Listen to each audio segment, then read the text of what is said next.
Mr. President, Pakistan congratulates Denmark for its successful presidency of the Security Council for this month. And we are glad to see you personally preside over this important and timely debate on the peacekeeping. This debate has assumed greater relevance and significance in the context of the Secretary General's review of peace operations and the 20-year review of the UN peace-building architecture. Keeping in view the importance of the UN peace operations for maintaining international peace and security, Pakistan has joined hands with Denmark and the Republic of Korea as trio to keep the focus of the Council on peace operations during our terms on the Council. We thank the Secretary General, Antonio Guterres, for shedding light on the challenges that UN peacekeeping operations face today and suggestions on how to make them more adaptable. We also thank Ms. Jenna Russo, Director of Research at the IPI, for her insightful briefing.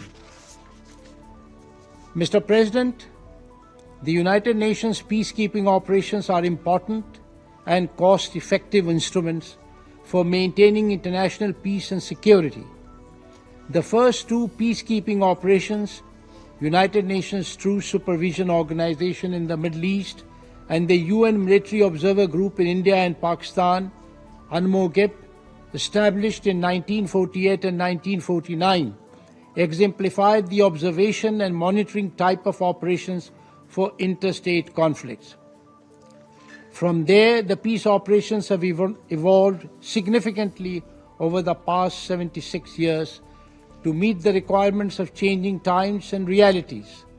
Originally conceived for interstate conflicts, they have since also been applied in interstate conflicts and civil wars, undertaking multidimensional responsibilities of supporting the political processes, protecting civilians, assisting in the disarmament, demobilization and reintegration of former combatants, restoring the rule of law and building institutions, along with other important peacekeeping and peace-building mandates. Mr. President, it is noteworthy that over the past decade, the Security Council has not mandated a new peacekeeping operation, despite the apparent need on a few occasions.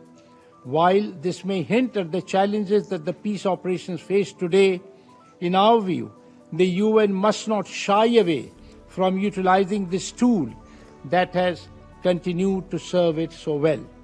Yes, we need to continue to adapt peacekeeping to correspond to the evolving needs and to allow for more agile, tailored responses to existing, emerging and future challenges.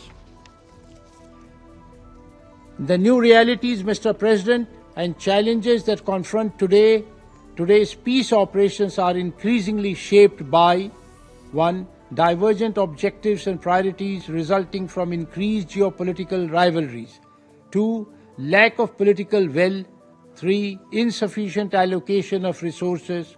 4. Proliferation of non-state actors. 5. Changing nature of conflicts. And 6. Weaponization of new technologies and the information space. Mr. President, Pakistan advocates the following main lines of response to the challenges confronting UN peace operations. First, success of peacekeeping depends on strong political undertaking by the UN member states, particularly the Security Council. This Council should provide unified and consistent support to all peace operations to ensure effective implementation of their mandates. The space left by the UN and the Security Council is being increasingly filled by negative actors and soldiers of fortune in many theaters, thus proliferating the threats to international peace and security. This space needs to be reclaimed. Second, the Council should tailor the mandates of missions according to the realities on the ground. Mandates should be clear, focused, realistic and achievable. From ceasefire monitoring to robust peacekeeping and enforcement to multidimensional missions, each situation requires use of a different, customized approach that must serve the purpose. Third, for a path to success, peacekeeping operations should be deployed in support of clearly identified political objectives. The primacy of political solutions for the resolution of conflict should therefore continue to guide our work. Fourth, with a budget of 5.59 billion, UN peacekeeping worldwide constitutes just 0.3% of global military spending. Numerous studies have shown that UN peacekeeping is one of the most cost-effective ways of enhancing global security by addressing armed conflicts and saving lives. This Council must ensure that commensurate resources are placed at the disposal of peacekeepers to perform their mandates. Increasingly, the missions are asked to do more with less.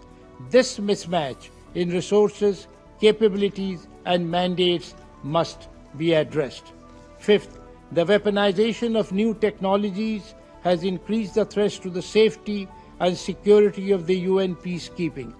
Peacekeepers should receive appropriate training, modern equipment, and adequate resources to perform their mandates in a safe and effective manner. Sixth, it is also crucial that UN peacekeeping operations leave a positive legacy. For that, the transition and drawdowns should be deliberate, well thought out, and carefully planned and executed.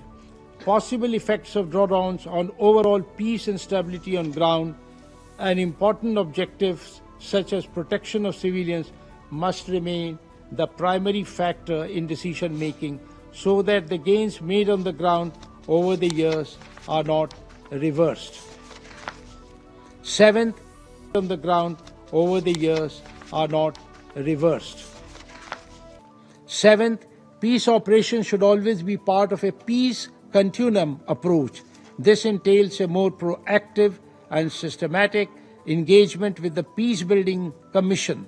Tangible peacebuilding projects should start early in the life of multi-dimensional peacekeeping operations. This would facilitate sustained, long-term peacebuilding support and funding while incentivizing cooperative relations with host countries.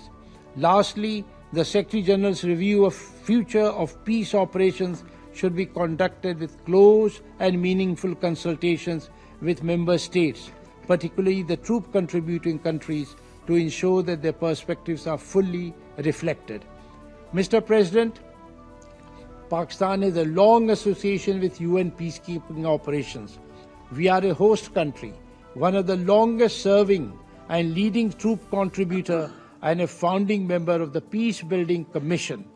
Over the years, Pakistan has deployed 235,000 peacekeepers in 48 missions across the globe. 181 Pakistani peacekeepers have paid the ultimate sacrifice in the service of international peace and security. More than 3,267 Pakistani men and women are proudly serving in blue helmets in 7 missions today.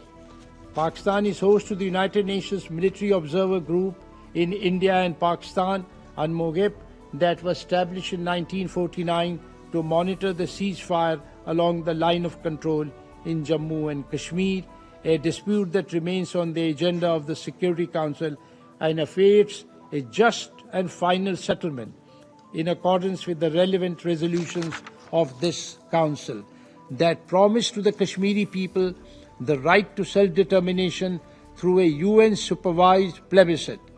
It is the responsibility of this Council to ensure the realization of that right for the Kashmiri people and promote a just and lasting settlement of the Jammu and Kashmir dispute by taking measures to implement its own resolutions. As others have said, and I too echo it, it is important to address the real causes of conflict and establish durable peace. Mr. President, in conclusion, let me note that Pakistan also remains closely engaged at the policy and conceptual level in responding to the evolution of UN peacekeeping.